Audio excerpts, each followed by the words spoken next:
We're opening the mailbag for more on Jayson Tatum's DNP, a little salary cap 101, and my favorite people to cover right now on the Locked On Celtics podcast.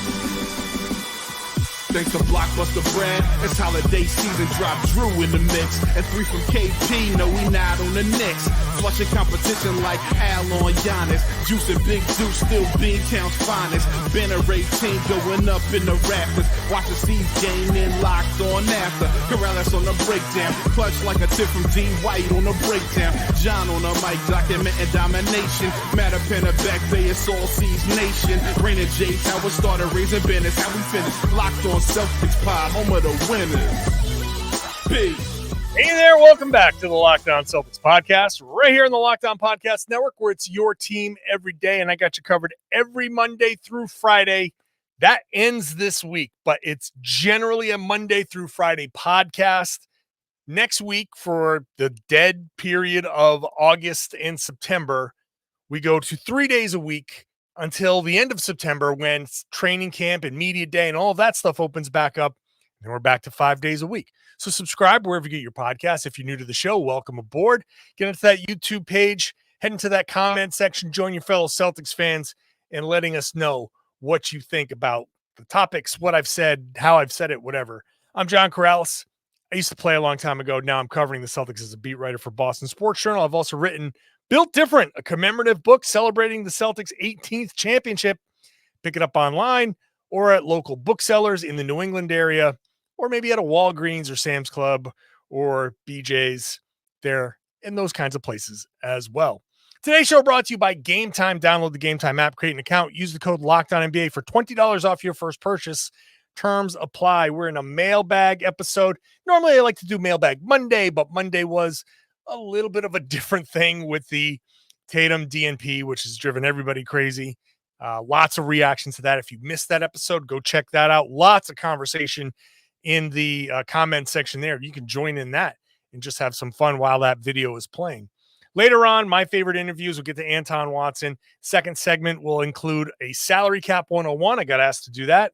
But let's start with Team USA and get into Vincent, who asks, are the Celtics still a super team if Tatum can't get minutes on Team USA and Jaylen can't even get on the team? This plays to some of the motivation that I was talking about in yesterday's show and that I wrote about on Boston Sports Journal. A little bit of a different slant there, so check my work out on Boston Sports Journal for sure and read my take on how this should be motivating for Tatum and for Brown, even though Steve Kerr said Tatum is playing on Wednesday. So maybe that's the only DNP, but just having one, just sitting there, having that DNP should make Tatum seethe. Not being on Team USA for whatever reason, shoe company, no shoe company, Jaylen Brown should take that and use it as motivation for this upcoming season. Are the Celtics a super team? You know, I think in the terms of, are they a super team? Like, they weren't in the, I guess, general sense where a super team was assembled, like the Warriors or the Miami Heat with LeBron or those teams, or trying to get like 2-3 guys from other teams. I know that there's a little tongue in cheek here in this question, but I don't want to consider the Celtics that super team per se. They are a super team in the fact that the fit is perfect. The players on each other so well. They have the right attitude. They obviously are the champs now. They're well coached. They're well run. The ownership is spending a lot of money. So they are a super team. But if you want to say they're not a super team, and or if you want to use it as motivation or use it as some sort of thing that you can have fun with on Twitter or social media, Instagram, wherever, go for it. Go for it. If you want to use receipts to kind of use it as a receipt to talk your mess online, do it. I mean, everybody's pulling something somewhere to try and twist things into their own way. Go talk your trash on Twitter. But yeah, I'll just move on. Andrew asks, is Tatum versus Ant the new Duncan versus Kobe? So Jayson Tatum versus Anthony Edwards. First of all, I didn't know that Jayson Tatum versus Anthony Edwards was a thing. So right away, I'm saying no, it's not the new Duncan versus Kobe. Why was Duncan versus Kobe a thing? Because that was a battle to get through each other to get to the championship and win a ring. Those were, first of all, in the same conference, and second of all, always meeting somewhere in the playoffs, knowing that basically whichever team won was probably gonna win a championship or had a good chance to win a championship, especially with the Spurs teams. But those teams were getting to the finals. So that's where Duncan versus Kobe really had its oomph. For Tatum versus Ant, that's going to be a new thing. If we're going to get there, Anthony Edwards needs to get the Timberwolves into the finals. He needs to lead that team up against Boston, and it needs to happen now because I don't know. We'll talk about retooling in Boston and what they're going to have to do moving forward. But I feel like there's a small window here where Minnesota's pretty good. Edwards is on the come up. Tatum is here as one of the two best players on a championship team.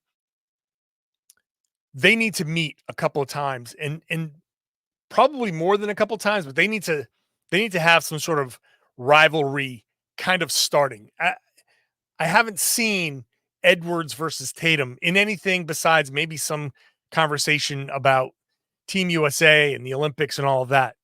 So it has a long way to go. I think that Duncan versus Kobe dynamic, you have to find somebody in the Eastern Conference that's just going to be a constant threat to the Celtics. And that's that I have trouble finding it.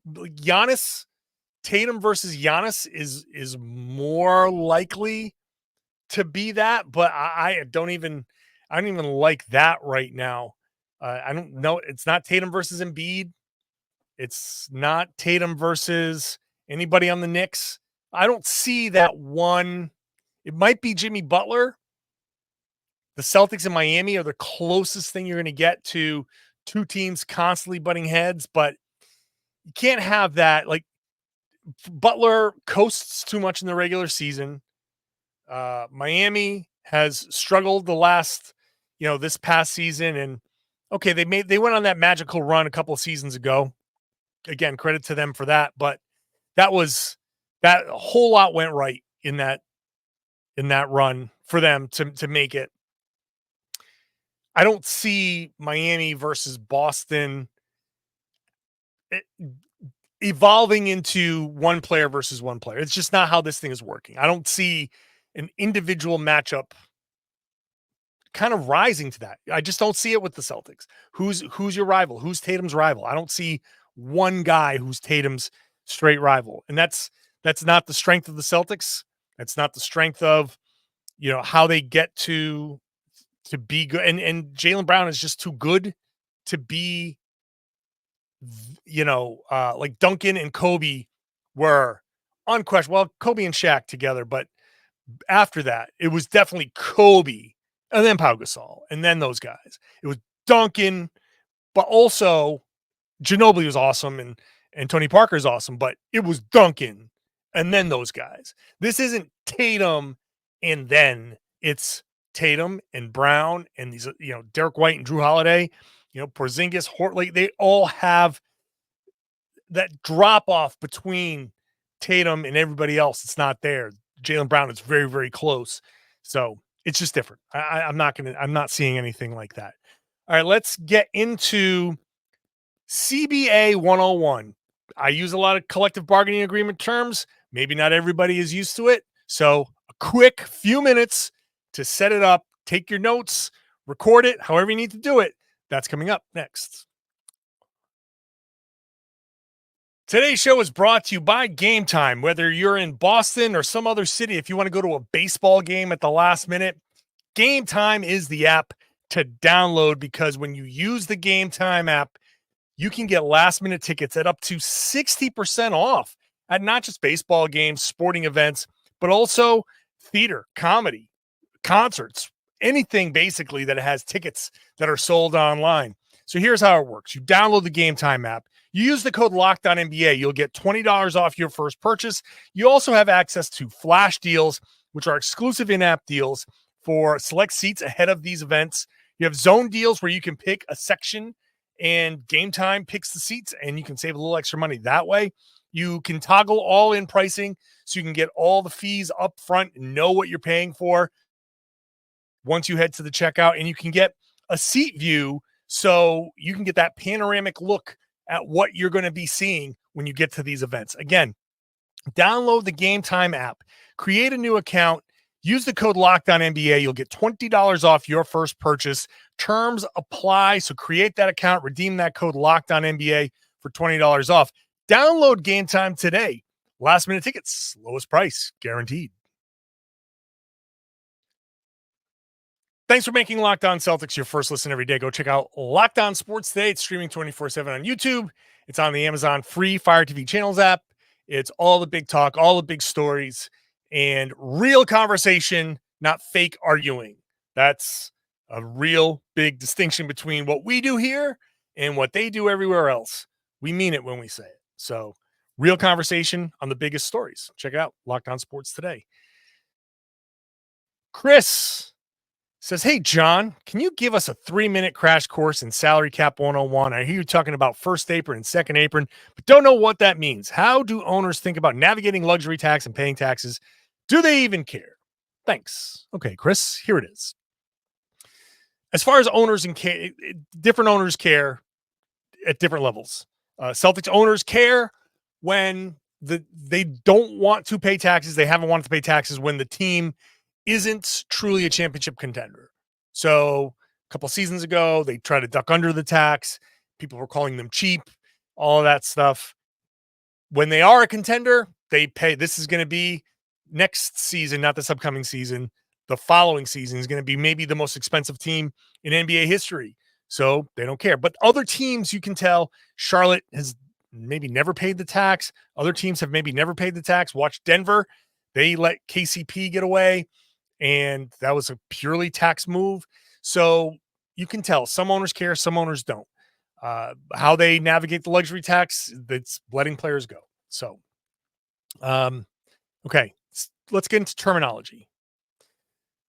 There's a salary cap, which is essentially the half of the income that the NBA gets, right? And that's the player's half, that each team. So NBA takes in money. It's called basketball-related income. There's billions and billions and billions of dollars coming in. They split it with the players 50-50. The players 50-50 cut, that is the salary cap. Each team is set out to get their 1/30th of that half of the money coming in. That's essentially what the salary cap is. So $140.6 million per team is essentially the player's cut this year of basketball-related income. There is a salary floor, okay? The salary floor is the minimum amount that a team has to pay. This year, it's $126.5 million. If a team does not pay the salary floor, if they do not have the salaries coming in that get them up to $126.5 million, they do not get the tax, their cut of the tax. So how that works is teams that are over the tax pay an amount. That amount goes into a pool. That pool is divided amongst the non-tax paying teams. If you do not pay your team the salary floor, if your combined salaries do not reach the salary floor, you do not get your cut of the tax money. That's why we see big payouts. Bruce Brown getting big money. That's why we were afraid of Sam Hauser maybe hitting the free agent market and getting something like 2 years, $40 million, some crazy money from a team that needs to hit the salary floor. When we talk about that, that's what that means. Now there's the cap, the 140.5. That is basically what teams can spend on their teams, but there are things exceptions all over the place that can get you up above that. So we talk about bird rights and things like that. You can sign your own players to these contracts, these max contracts, the super max contracts, 35% of the salary cap. So this year, Jaylen Brown gets 35% of $140.5-ish million. That's 35% of that is his first year salary. Then he gets raises 7.5% on top of that. So the first year is calculated on the salary cap, and then the rest is percentage raises. So that's the cap. The luxury tax this year is $170.1 million or so. So that's set at a number. They have a formula. I'm not getting into that. They have a formula that sets the luxury tax. It's somewhere around $30 million above the cap. You got space between the cap and the tax, right? You're over the cap. You have mechanisms that can, get you over the cap. Then you get to the luxury tax line. After $170.1 million, there is a system of taxing your salary. It's incremental, about $5 million. Each $5 million, the percentage that you have to pay, the amount you have to pay per dollar that you're over is, it increases. When we talk about repeater tax, after being in the tax, if you've paid the luxury tax 3 out of 4 seasons, you're now in repeater tax territory, which means your tax rate goes up a lot. So when you hear repeater tax, that's the team that's paid the tax 3 out of the past 4 seasons, and now they're getting hit, which the Celtics are going to be next season, not this upcoming season, the following season. That's what they're going to be, and their tax bill is going to basically like double, almost triple. So that's the luxury tax, the repeater tax. First apron, that number is $178 million. So that's $8 million or so. Or there's I forget what the number is, but like $7-8 million above the luxury tax. That's the first apron. So now that is a level where if you have done things like taken a player in via sign and trade, if you've used more than the taxpayer mid-level exception, which is about $6 million, if you've used more than that, you are hard capped at that first apron. There are other things that hard cap you, but that is a level at which, if you've done certain things, you are hard capped. Okay. You can pass, if you don't do those things, you can go past the first apron. The second apron, which is where the Celtics are, is almost $189 million. Now that is a more restrictive level where you can go beyond the second apron, but you cannot do a lot of the things that other teams can do. You cannot use any of your exceptions. Like I said, the taxpayer mid-level, any mid-level exception, any other thing that's an exception other than the minimum, you cannot use that. You cannot put 2 or more salaries in a trade. You cannot send out cash in a trade. You cannot use your traded player exception. You can only basically sign minimum contracts, sign your draft picks, re-sign your own free agents, and that's basically it. You can make trades. They're very restrictive. The player, you can do one player going out, and the salary that you take back has to be less than or exact. Cannot be a single penny more than that. So that's the second apron. We got it? That's a quick crash course. Bookmark it, replay it. I'm not repeating it. That's essentially it. Okay, moving on. Jack says, hey, John, would I be crazy to say the Magic could knock the Celtics out of the playoffs, especially with the addition of KCP to their team? It's not crazy. The Orlando Magic are a good team. We'll have to see how Kentavious Caldwell-Pope blends in. He's the type of guy that they need. We'll have to see if Franz Wagner can get back to being the high-level shooter, the high-level scorer. He had a bit of some struggles last season. We can see if Paolo Banchero, who I think is really great, if he can take that next step into superstar player, that will make it more likely, more possible that the Magic could be a tough out and could actually knock the Celtics out. They're a big, tough physical team, and the Celtics have had problems with these big, tough physical teams. Last season, the Magic struggled. They didn't know how to win, but they are a very good, very young team. I've been kind of on the Magic bandwagon for the past 2 seasons. They have proven to be pretty tough, but also their youth, their inexperience, still working on the mix of talent. That's been an issue for them. But if a few things click for them, they could be a real thorn in Boston's side. And whenever the next phase of the Celtics comes around where they have to start moving pieces, letting pieces go, it's not out of the question that Orlando becomes part of that next generation of Eastern Conference contenders. Now, a lot of things have to go right for that to happen. It could all fall apart just as easily as it could all come together. So, not saying that they will, but the capability is there. Let's get into Anton Watson. Let's get into another painful move the Celtics can make down the road. And then my favorite interviews. That's all coming up in just a second.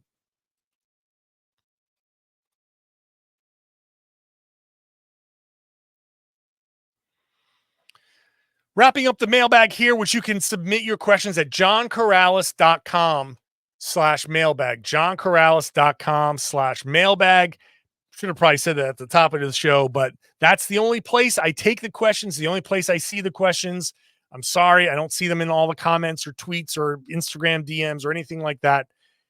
johnkaralis.com/mailbag, which is what Michael used to say, is Anton Watson a dark horse candidate to actually get some decent minutes in Boston next year? I like Anton Watson coming out of Summer League. I just think he's very NBA ready. Okay, I shouldn't say very NBA ready. He's the most NBA ready of the guys, the recent draft picks this year and last year. So that's Jordan Walsh, Baylor Scheierman, those guys. I just think Watson is a better feel for the game. I like him. So dark horse candidate, yeah, for sure. I mean, he's got the build. He's in his, I think I want to say he's 24. He's young, but he's not that young.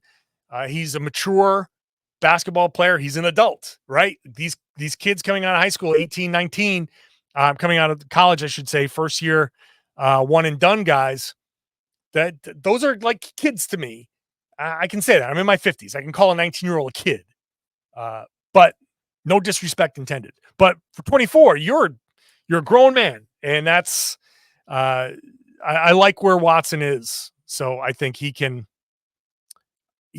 probably the leader. Now, Kyler says, I know you weren't pleased with Scheierman summer, but I remember in 22 when Sam Hauser shot poorly in Summer League, everyone was writing into you asking why the team signed Hauser instead of Matt Ryan.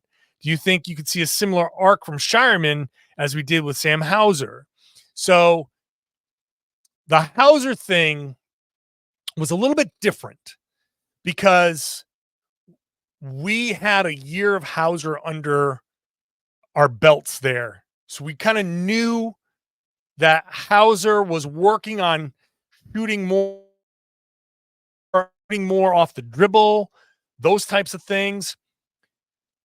I kind of knew that Hauser's game wasn't made for Summer League. Like that style was it. Sam could go right now into Summer League and probably have some like struggle games still, because his game is just not, I don't think his game is suited for that crazy frantic, everyone else has the ball. So maybe I'm exaggerating a little bit, but point is his game is not built, especially built for Summer League. Can Scheierman get that same arc as Sam Hauser? Yeah, but I just don't have a year of NBA Scheierman to kind of go by. And college I don't care what he did in college. That's not really an indicator. I want to see what he's done. I want to see what he's doing at this level, at the G League level. So it's possible, sure. We don't know. He could have just had a bad couple of weeks in Vegas. Maybe he just does not jive with the Summer League as well. Like I didn't like a couple of things I saw from Scheierman. Was not a fan of how his shot looked, his form. But let's see. I'm just banking that, and that's part of why I like Watson better. But I'm not ruling anything out. I can't rule anything out. We haven't seen it, and we're not going to judge anybody's future performance on just a couple of weeks in Las Vegas. So we'll leave it at that. Annabelle said, after Boston repeats or wins a three-peat, sure, let's do it. Possible plan that no one seems to consider when Boston has to go under the tax would be to trade Jaylen or Jayson. It would hurt like hell, but with just one trade, the Celtics could acquire a few depth pieces, even a fringe star and a stash of picks for a future rebuild. Even if it would be unpopular, wouldn't it be better for the future? Now, I can't say whether it would be better or wouldn't be better because we don't know what's going to happen. Let's say if it's a repeat or a three-peat, well, if they repeat this upcoming season, everybody's coming back for the year after, I would assume. And so that would be three-peat territory. But if they do or don't three-peat, in 2 seasons, we don't know if Jaylen or Jayson feels different about playing in Boston. We don't know what Holiday looks like. We don't know what Porzingis looks like. And those are my top 2 candidates, I think, in a couple years, 2-3 years, especially Holiday. He's, getting deeper into his 30s, be 36 at that point, 37. That's kind of like the end of the road for Holiday. Not much time left on those legs in the NBA. It's just a fact. Porzingis, just don't know with the injuries how he's going to look in a couple of seasons. And you don't know who's available. So much of this depends on the other teams. What's with all of this collective bargaining agreement stuff, I have no idea what the trade landscape is going to be like. This is an important element. This is not just me saying, trying to be wishy-washy, me like, I don't know, because it could very well be that trading Jaylen or Jayson in a couple of seasons, 2-3 seasons from now would be the best move. I cannot, in actuality, say unequivocally that that's off the table. I can say more likely than not, it's off the table, 90% off the table, but we don't know what this collective bargaining agreement is going to do to the market. We don't know what it's going to do to their ability to navigate after all of this. Like they just did a great job putting this team together to get through these first couple of years of the second apron, but we don't know how things are going to be after that. We don't know how these draft picks are going to pan out. Maybe Watson and Scheierman get to be so good that changes the calculus here. You don't know. So I can't in good conscience say trading one of your 2 stars is a good or bad idea. I'm obviously leaning towards probably not the best idea, but it's entirely possible that moving one of those guys, keeping Derek White with maybe a draft pick or 2 panning out and a couple of these guys who are on the roster getting better, and who knows, maybe each one of those possibilities exists, and tough to predict the future like that. Finally, Aiden says, this is a more fun question. Who have been your personal favorite top 5 players and staff that you have covered throughout your career?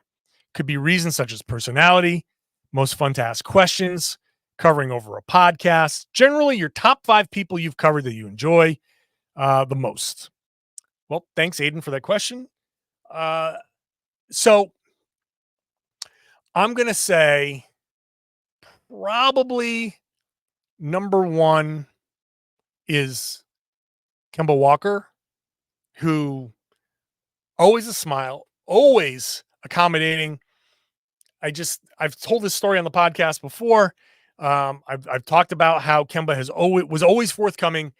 I had silly ideas for stories, and I would ask him a question. I asked him a question about, why do guys spin the ball at the free throw line? when you're at the free throw line, why do guys spin the ball? And he's like, man, I don't know. All I know is I used to spin it like 3 times really, really fast. And like he told me the whole story of how he had to change his free throw routine because the spinning was distracting him.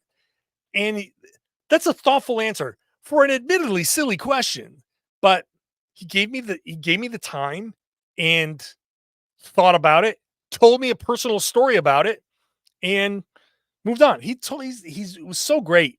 And when he came back, I think it was his first time back at the Garden, and I'm standing there on the baseline, and I'm just kind of watching him warm up, and he looks at me and he gives me a nod and a hi, and I'm like looking around going, oh, you talking to me? And he's like laughing. He's like, yeah, you, hi. Which is hilarious because players always tune us out. But he's very, very not like that. Marcus Smart is up there for sure. Marcus is so passionate. And, you get to know these guys a little bit. And, still when you see, he'll see me and be like, hey, John, and, quick conversation, which is nice. But he would surprise me sometimes with his answers. But again, another guy who put a lot of thought into those types of questions and answers and stuff like that. Joe Mazzulla is in this top 5, 100%, because I feel like I get it. I get it with him. He's a little crazy, but it's not really crazy. It's okay. It is a little crazy. Like he does things that you're like, okay, buddy, just relax. But I like how his brain works. I like that he has the guts to look at orcas hunting and be like, look at how they work with one another. Look at how the teamwork helps everybody eat.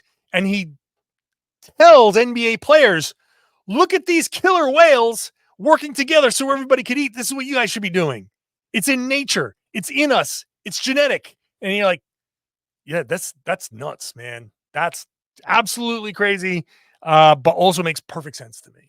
So I put Joe Mazzulla on that list.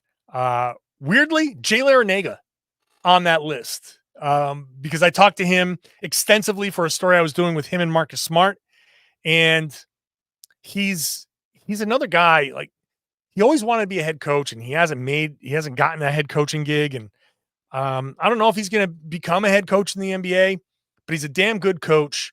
And like, I talked to him about working with Taco Fall and why you're having Taco do dribbling drills and 3-point drills and all that stuff. He's like, if you just want to have him do back to the basket stuff, that's fine. But the more comfortable you get him doing this other stuff, the better he's going to be at the stuff that you want him to do.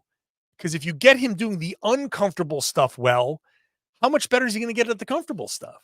And then you're like, damn, that is smart. So I like Jay Larranaga, and he's as solid a guy as they get. And I'm going to round it out with